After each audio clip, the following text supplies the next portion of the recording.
Hi, I'm Phil from Driftworks, this is my buddy Jay, and this is the V10 M3.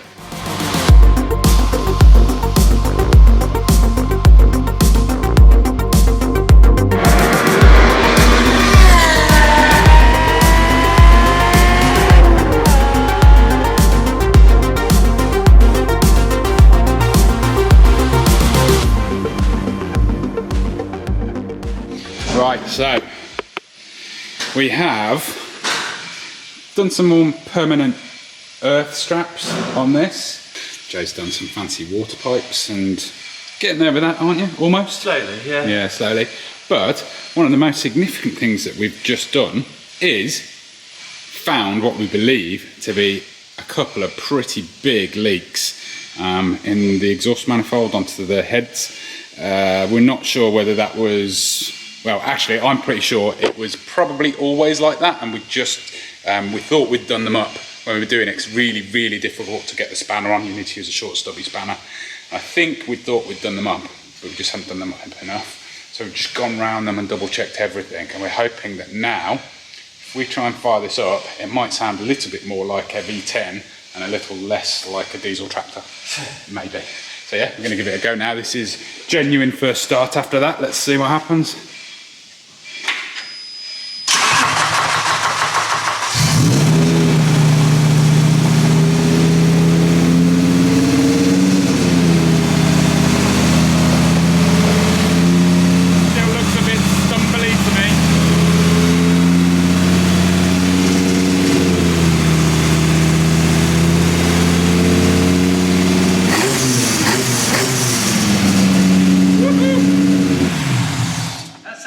Sounds a bit zingy. It's definitely still stumbly, but what I've also done is I'm very familiar with the use of these on all of my cars with silly ITBs. Basically check the airflow in every single one of these.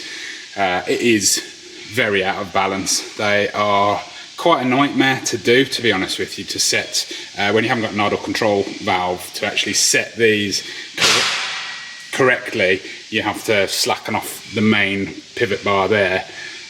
Set the base stop point of these, and then when you do everything up, it changes everything and messes you up again. So quite a fiddle, but I'm going to probably have a go at doing that. The thought of doing it over these headers, not my favourite, so I might do it in a few goes.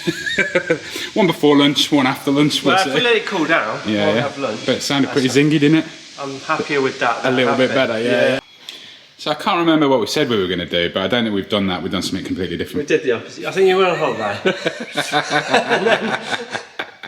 Yeah, so I've been on holiday for 4 days. It was lovely. I've got a kid now. Holidays are not the same as what they once were.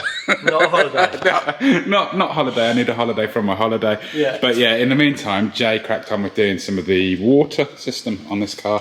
Yeah, we've never had water in it before. No, it's as usual. With everything on this car, relatively complex. For those of you who don't know, we had IceFab create us this system.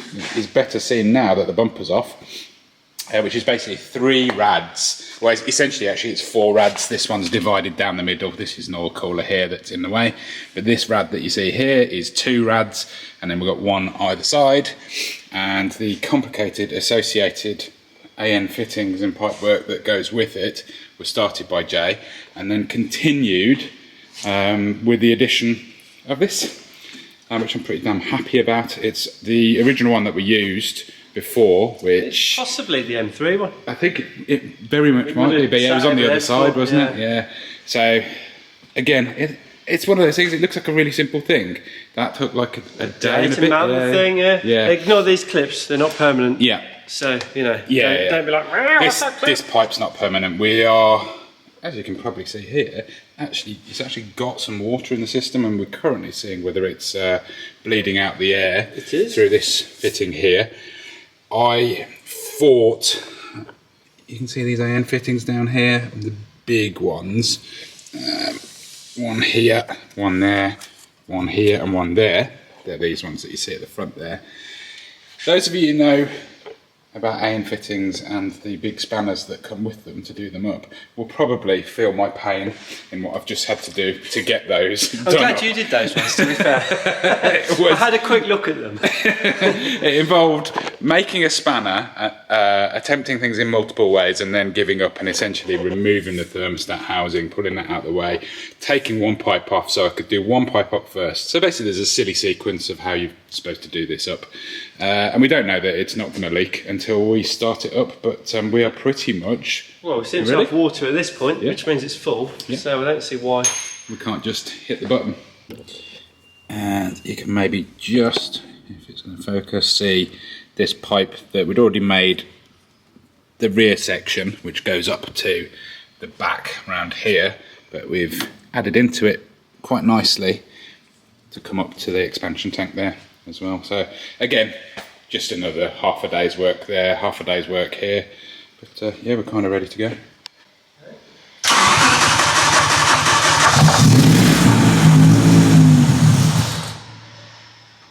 It's definitely running a lot smoother, isn't it?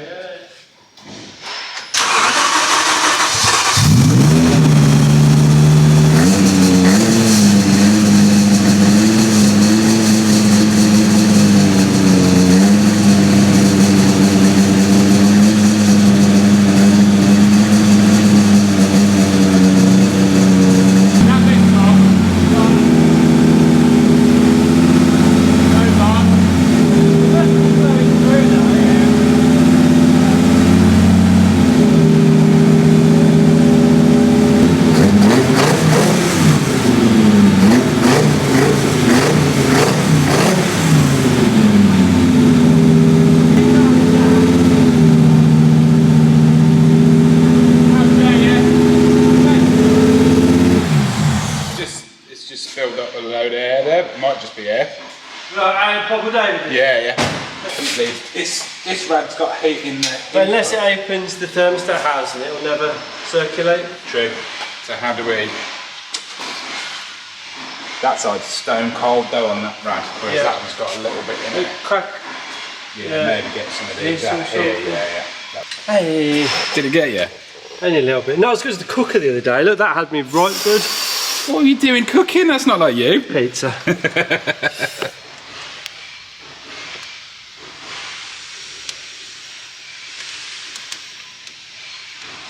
Yeah, it's wet there. Okay, sweet. So knit that one back up and run it a bit more, I guess. Yeah, I guess so. Okay. Yeah, try that.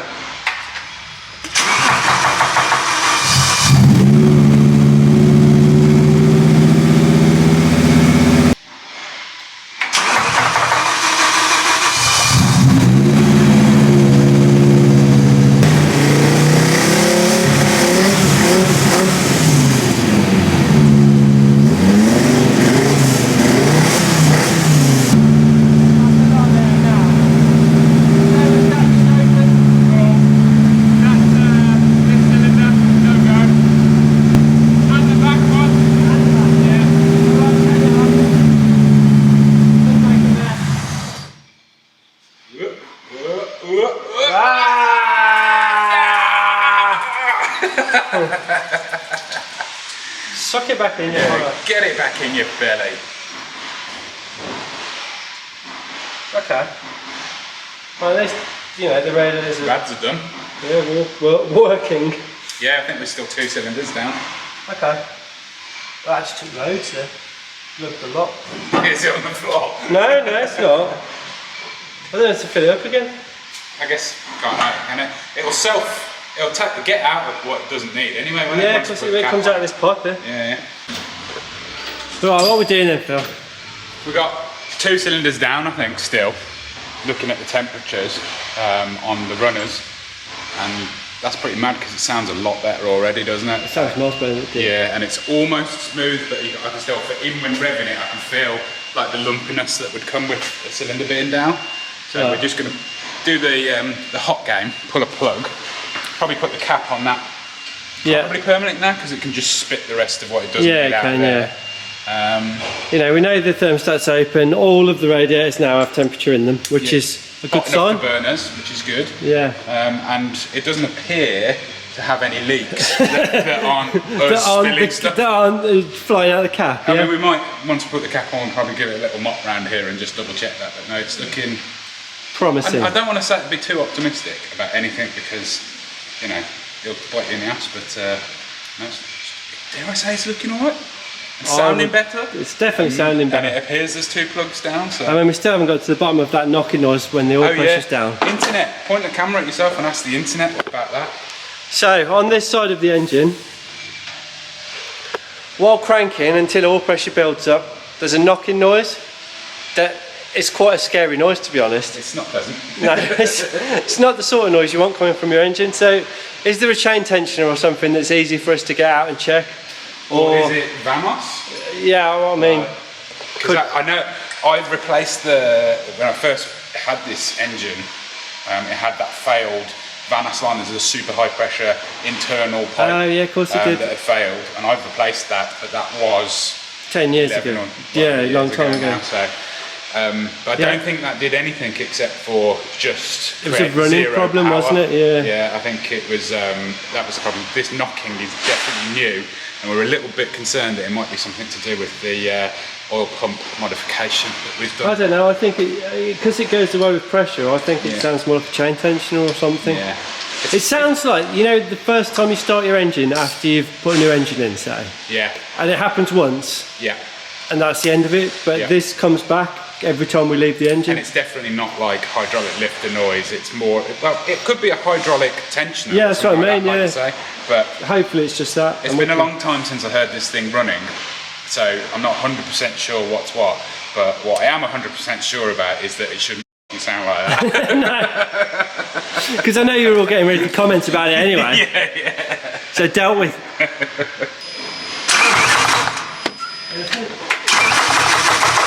Yeah. Sparking, yeah. And do it again. I'll have a look for the mist.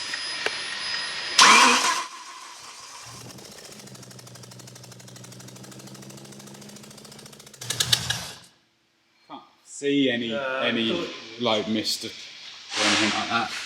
But yeah, that was sparking there. We'll check the injectors.